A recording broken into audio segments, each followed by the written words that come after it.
အိယာနိုးလာတဲ့မိန်းကလေးတစ်ယောက်ဟာသတင်းပေါက်အပြင်ဘက်ကိုကြည့်ပြီးမျက်လုံးပြူးသွားခဲ့တယ်ပင်လယ်ပြင်ကနေမီတာရာနဲ့ချီမြင့်တဲ့ဆူနာမီလိုင်းကြီးဟာမြို့စီကိုတန်တန်မတ်မတ်ဦးတည်လာနေလို့ပါပဲရုတ်တရက်ပင်လယ်ရေတွေကကမ်းဆက်ကနေအလျင်အမြန်ဆုတ်ခွာသွားတယ်ဒါကိုမြင်တော့မှခီးသွားဧည့်သည်တွေကတခုခုမားနေပြီဆိုတာသတိထားမိပြီးထွက်ပြေးဖို့ကြိုးစားကြတယ်ဒါပေမဲ့နောက်ကျသွားခဲ့ပါပြီဆူနာမီလိုင်းကြီးကဝင်တိုက်တော့မဲ့ဆဲဆဲပါပဲ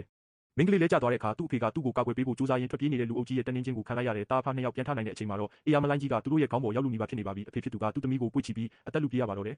မျက်စိတမိတ်တွင်းမှာပဲရေလိုင်းကြီးတွေကမြို့ကိုလွှမ်းမိုးသွားပြီးမိုးမျှော်တိုက်ကြီးတွေကိုဝင်တိုက်တဲ့စီကားလာတဲ့လမ်းမတွေပေါ်ရေတွေတလားဟောဝင်ရောက်လာပြီးတက်ဝင်လှုပ်ရှားနေတဲ့မြို့ကြီးတစ်ခုလုံးပင်လယ်ပြင်ဖြစ်ပြောင်းလဲသွားတယ်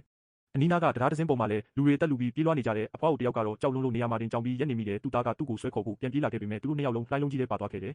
နောက်တနေရာမှာတော့သိပ္ပံပညာရှင်တယောက်ရဲ့ဇနီးဟောင်းကသူတို့သမီးစီကိုသွားဖို့ကြိုးစားရင်းမြင်းကလေးကြောင့်ဓာတ်လေကားထဲမှာပိတ်မိနေခဲ့တယ်သူ့မှာရွေးချယ်စရာမရှိတော့ပဲသူ့သမီးဘယ်နေရာမှာရှိတယ်ဆိုတာကိုသိပ္ပံပညာရှင်စီဖုန်းဆက်အကြောင်းကြားလိုက်ရတယ်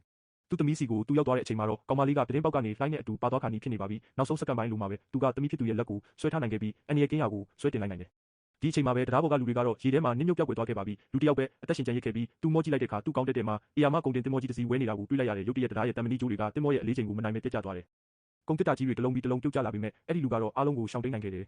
ပယံပတာအခြေအနေတွေခဏငြိမ်သက်သွားတဲ့အခါသူက secret တလိပ်မီးဖို့ကြိုးစားလိုက်တယ်ဒါပေမဲ့မီးချစ်မီးတောက်ကထင်ထားတာထက်ပိုမြင့်သွားတာကြောင့်သူလန့်ပြီးမီးချစ်ကိုလွှတ်ပစ်လိုက်မိတယ်မီးချစ်ကစီတင်ထရက်ကားတစ်စီးအောက်ကိုတက်တက်ရောက်သွားတယ်သူနောက်တစ်ခါထပ်ပြေးရပြန်တယ်ကြီးမားတဲ့ပောက်ကွဲမှုတစ်ခုဖြစ်ပွားလာပြီးကုန်တက်တာတွေတောင်အနီးနားကမိုးမျှော်တိုက်တွေစီလွတ်ဆင်သွားခဲ့တယ်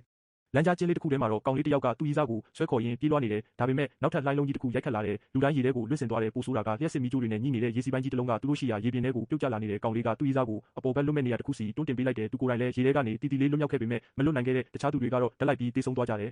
ကောင်လေးကသူ့ရီးစားကိုပုံမြင့်တဲ့နေရာစီဆွဲတင်ပေးဖို့ကြိုးစားနေတော့ပြုတ်ကျလာတဲ့မန်ဆာတွေကသူ့ကိုထိမှန်သွားပြီးရေထဲကိုပြန်ကျသွားတဲ့ကောင်မလေးကသူ့လက်ကိုအားကုန်ဆွဲထားခဲ့ပေမဲ့ရေစီအားကပြင်းထန်လွန်းနေခဲ့တယ်နောက်ဆုံးတော့ကောင်လေးလက်လွတ်လိုက်ရတယ်ကံကောင်းစွာပဲရေစီးနဲ့မျောပါသွားတဲ့သူ့ကိုဖျက်သွားတဲ့အဖိုးကြီးတစ်ယောက်ကဆွဲတင်ကယ်ဆယ်လိုက်နိုင်ခဲ့တယ်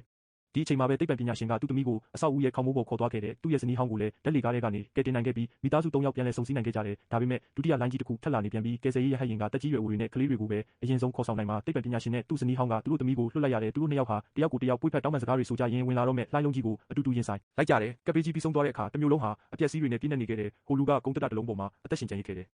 ကောင်လေးနဲ့သူ့ရီးစားကိုလည်းခေါင်းမိုးပေါ်ကနေကယ်တင်နိုင်ခဲ့ကြတယ်